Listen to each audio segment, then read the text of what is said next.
Hi, welcome to all. Today we are going to look into what is called IPFS. IPFS stands for Intraplanetary File System. So in general, before going to understand what IPFS is and why do we generally need it, okay, I just want to tell you the drawbacks that we have today in our current internet model. So in our current internet model, we are using HTTP. As we all know, it's a protocol. Okay, it's a protocol. The HTTP is generally it's a centralized. Okay, we have a server.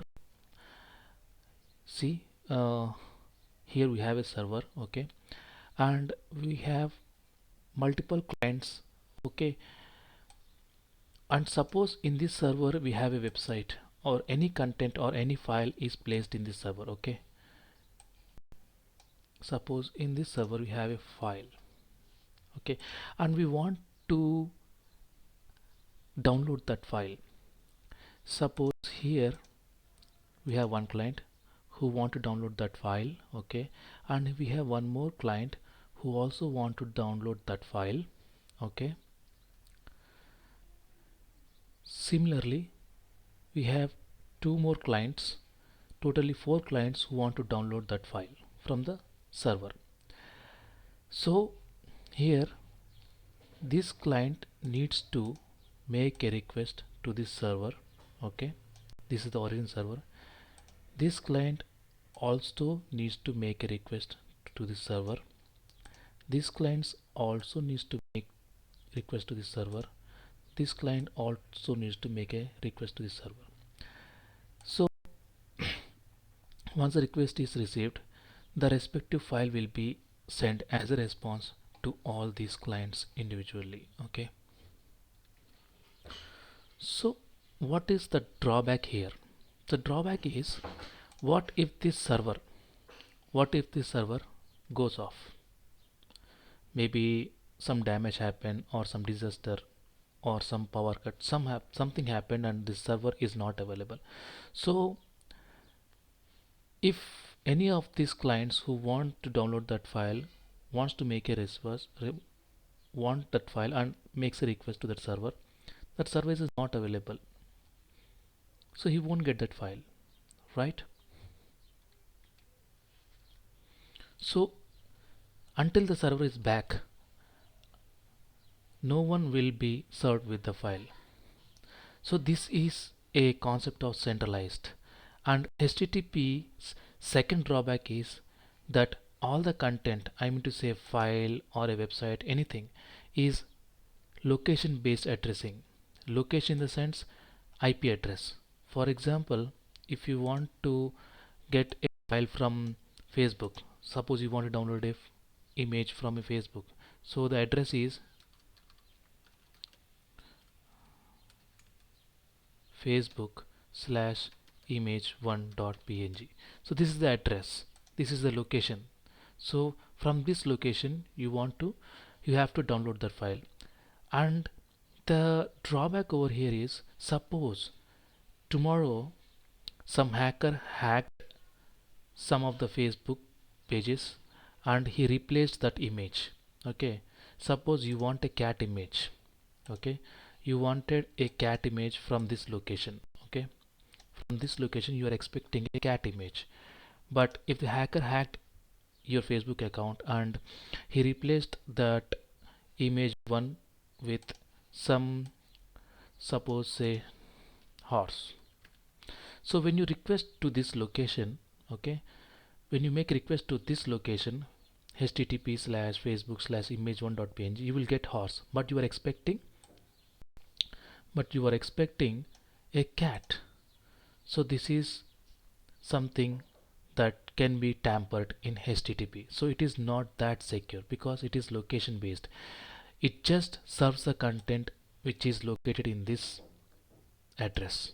So you are giving an address, so HTTP tries to go to that address. Okay, and whatever is there in that address, it will take that and give it a response. Okay, So it is not secure. So in general, what I have told you is there are two drawbacks in our current internet model using HTTP. One is it is centralized, so every request is made to a central server or origin server. If that server goes off, all the requests gets failed. Okay. And the second is it is not secure because it is location based. So whenever you make a request to a location, if it will just go to the address and give a response back whatever is present in that location, irrespective of what you actually needed. So any hacker can hack that system and tamper the content. Okay. Content in the self, anything, a image or a anything, any file, PDF or any website, anything that is expected. Okay. So how we are overcoming this type of issues, how we are solving these issues with IPFS. So that is what we are going to look into next. So let's go to IPFS model. So here what I am showing you is a hyper IPFS system. Okay. So here we have an origin server where the file is present. Suppose we have a file here which all of our users wants to download.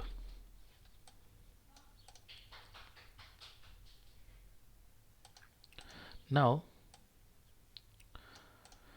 the first user makes a request to this server and gets the file. Okay. Now this file is also present with this user, this client. The concept is, the concept in IPFS is when a client requests for a file, okay, he will get that file from the server. Now this client who is having this file, from now onwards, because he is having that file, this will become a node and starts acting like a server. Okay, I hope you are all getting it. So once these clients make a request to the origin server and gets the file, from now onwards this client will also act as a server, origin server. Okay. Now suppose client 2 also wants to download that file. There are two options.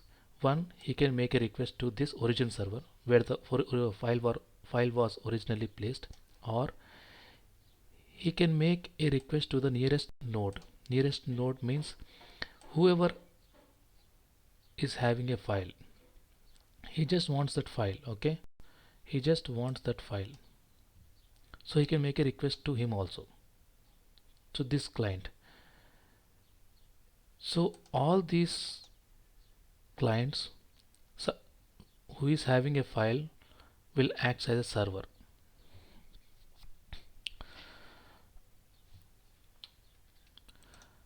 Now suppose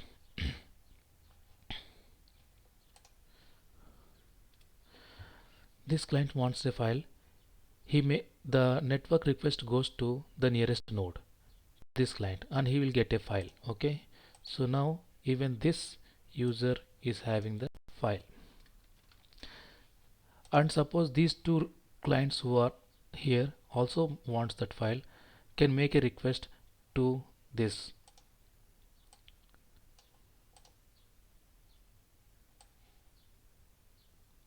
client, and they will get the file finally. So in this system, as you can observe, okay, suppose the origin server goes off. Okay, the origin server goes off, what happens? The total requests will not fail because the nearest nodes is also having the file that these clients want. Okay, no need to make, no need to wait for the origin server to up and running back. Okay, they can make a request to the nearest node and they can get the file. So how it is generally happening? Okay, that's what we will discuss a bit later. The one thing that it is more important here is, suppose the origin server is goes off, we can even then make a request. Suppose these two clients wants a file now. Okay, and this is the nearest node which is having the file, and they make a request to it, and for some reason this is also off for some reason, then the next nearest node will be called. The next nearest node will be called. So these two users can get the file from the next nearest node. So this is how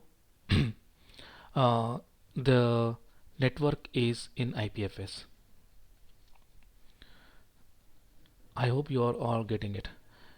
The next thing is how it is possible, how it is working in this way.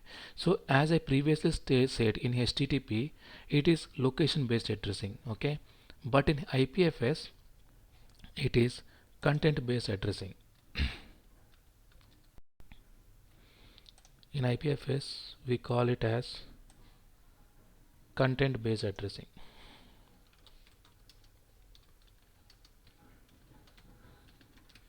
This is content based addressing. So what does this mean? So actually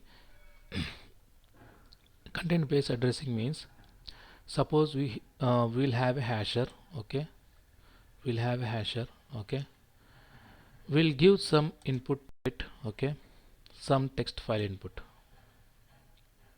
okay, we'll give some input to it.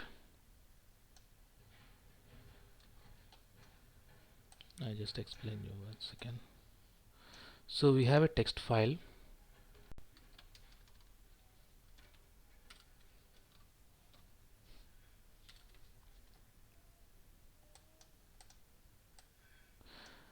we serve that as an input to the hasher, okay.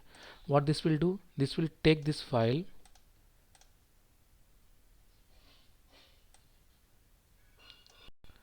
and gives output a hash function, the hash something like 2 3 4 5 something, some hash.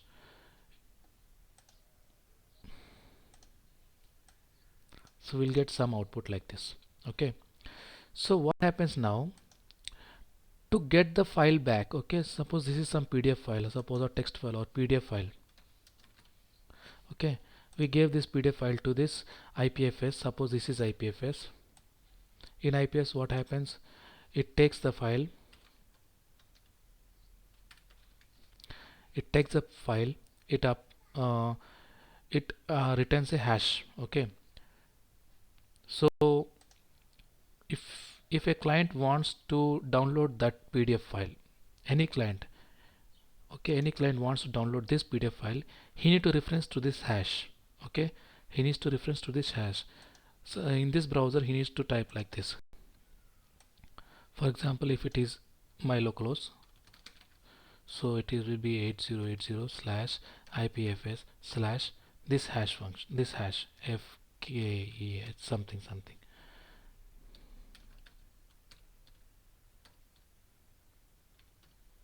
This like this. So this is the hash. So when we hit this, you hit this address, hit this URL, we'll get that file back. So we are refreshing a content here. We are hitting through a content hash. So we'll get that file back. Now suppose in how it works with security. Okay, how it is secure. I tell you that also.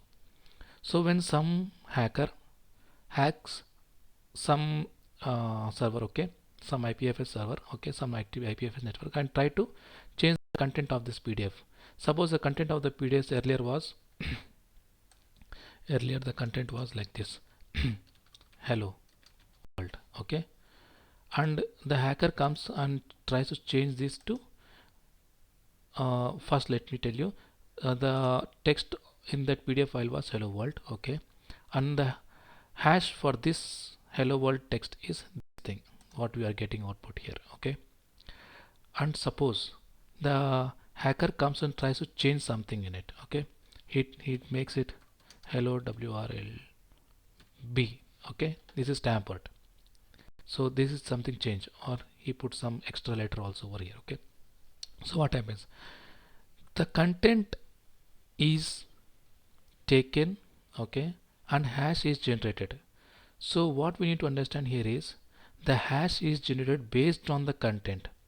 So if the content changes, the hash will also changes. The hash will become something else, like uh, something. So if a user comes and tries to hit this domain with this hash, okay, he will get the previous file which was there, okay, the hello world one.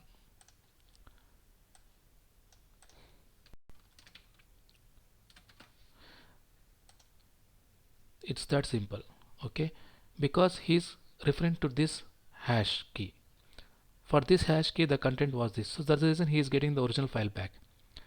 So even the hacker has changed, had tampered the file, okay, that content which generated was a totally new hash. So in order to get the tampered file, he need to provide this hash instead of this hash. So that's how it is secure. So based on, it is all based on the key storage, okay. So when we hit this hash, so wherever this content is present, that belongs to this hash, wherever the content is present belongs to this hash, from that node the file gets downloaded, okay. Try to uh, try to relate this with the concept of decentralized system that I have explained here. This is how it is. Suppose the content with the hash is present originally here, that gets served to this user and he is having that content, okay. And now if this or this or this user wants that content, okay, they need to provide the hash, and wherever the content is present, okay, with that hash, that content gets downloaded. No need to go to the origin server, they just need that hash. If they have that hash key, they can download that content from the nearest node, because that that hash refers to a content which is already present in the nearest client or node, so we can download the file from there also. So that's how it's decentralized. No need to be a centralized server like in HTTP, because even the client is having that file, that cannot act as a um, server, because it is location based and the location points to the origin server. Here it is a content based, so wherever the content is we can download the file from that nearest node or server. So this is the whole concept of IPFS, okay. In the next session we'll do install IPFS in Windows and Ubuntu, okay, and try to upload and see how that hash looks in IPFS and how can we make request to that IPFS and get the file back. So thank you, and we'll see you in just a minute. Thank you.